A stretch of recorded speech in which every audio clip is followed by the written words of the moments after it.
اچھا ماموں پارٹی بولنا، بھائی حضرت امیر معاویہ کی پارٹی میں تو حضرت عائشہ رضی اللہ تعالیٰ عنہ بھی شامل تھی، حضرت طلحہ اور حضرت زبیر جیسے لوگ شامل تھے جن کو اللہ کے نبی صلی اللہ علیہ وسلم نے جنت کی بشارت دی تھی۔ تو اگر ہم اپنی نسبت حضرت امیر معاویہ کی طرف کریں بھی تو اس میں کیا حرج کی بات ہے؟ بلکہ حضرت امیر معاویہ اللہ کے نبی صلی اللہ علیہ وسلم کے صحابی ہیں، تو ایسا تو ہے نہیں کہ صحابی ہونے کی حیثیت سے انہوں نے کوئی فرقے کو جنم دیا اور کوئی ایک فرقہ ہے جس کے بانی نعوذ باللہ حضرت امیر معاویہ ہیں۔ ہاں ٹھیک ہے، صحابہ کرام میں آپس میں اختلاف تھا، لیکن اختلاف سیاسی نوعیت کا تھا، عقیدے کے اعتبار سے، منہج کے اعتبار سے، سنتوں سے محبت کے اعتبار سے سارے صحابہ ایک ہی پارٹی کے تھے۔ صحابہ میں کوئی دو دو تین تین چار چار پارٹیاں نہیں بنی ہوئی تھیں، صحابہ سب ایک ہی پارٹی کے تھے۔ تو جو حضرت امیر معاویہ کی پارٹی کا ہے وہی حضرت علی کی بھی پارٹی کا ہے، وہ پورے صحابہ کی پارٹی کا ہے۔ تو اگر کوئی صحابہ کی کسی بھی صحابی کی نسبت سے کوئی اپنے آپ کو منسوب کرے تو اس میں کیا حرج کی بات ہے؟ اس میں کیوں کسی کو تکلیف ہو رہی ہے؟ تو ان کو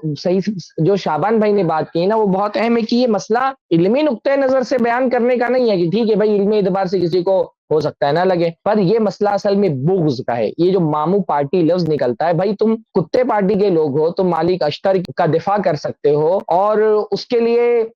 تحقیق کے دروازے کھول کھول کر کے لا کر کے اور اس کی عظمت کو بڑھانے کی کوشش کر سکتے ہو، تو مالک اشتر جیسے کتے کا اگر دفاع کیا جا سکتا ہے، جس کو ام المومنین نے کتا کہا ہو، تو ام المومنین کے بھائی کا دفاع کیوں نہیں کیا جا سکتا ہے جن سے ام المومنین کو محبت ہے؟ اور بلکہ غالباً بعض روایتوں میں حضرت عائشہ نے تو ان کی عمر کی درازی کے لیے دعائیں کی ہیں حضرت امیر معاویہ کی عمر کے لیے۔ تو ام المومنین کو جن سے محبت ہے اگر ان کا دفاع نہیں کیا جا سکتا تو کیا ام المومنین نے جس کو کتا کہا تھا اس کا دفاع کیا جا سکتا ہے؟ اگر ام المومنین کے بھائی کا دفاع نہیں کیا جا سکتا ہے تو ام المومنین نے جس کو کتا کہا اس کا دفاع کیا جا سکتا ہے؟ اگر بات پارٹی کی ہے اور آپ ہم کو ماموں پارٹی کہتے ہیں تو اس کے جواب میں ہم آپ سے کہتے ہیں کہ آپ کتا پارٹی کے لوگ ہیں، جس کو ام المومنین نے کتا کہا ہے۔ ٹھیک ہے، پھر ہم کو قبول ہے اس بات پر، آپ کا حشر جو ہے وہ مالک اشتر کے ساتھ ہو، آپ دعا کریں، اور ہمارا حشر امیر معاویہ کے ساتھ ہو۔ یہ جو بار بار حشر کی باتیں آپ طنز کے طور پہ کہتے ہیں تو ایسے ہی پھر ہو کہ آپ ایک کتے کے پارٹی کے آدمی ہو، مالک اشتر کے پارٹی کے ہو، اور اگر پارٹیاں ہی بنانا ہے تو حضرت امیر معاویہ کے حضرت علی یا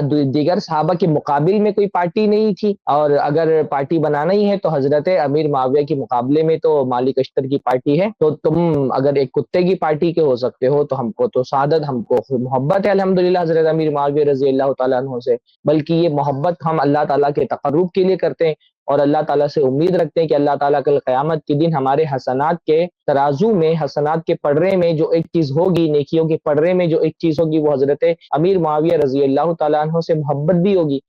تو ہم کو قبول ہے الحمدللہ، ہم کو بہت خوشی ہے کہ ہم الحمدللہ مالک اشتر جیسے کتے کے بجائے حضرت امیر معاویہ کی پارٹی کا حصہ ہیں الحمدللہ۔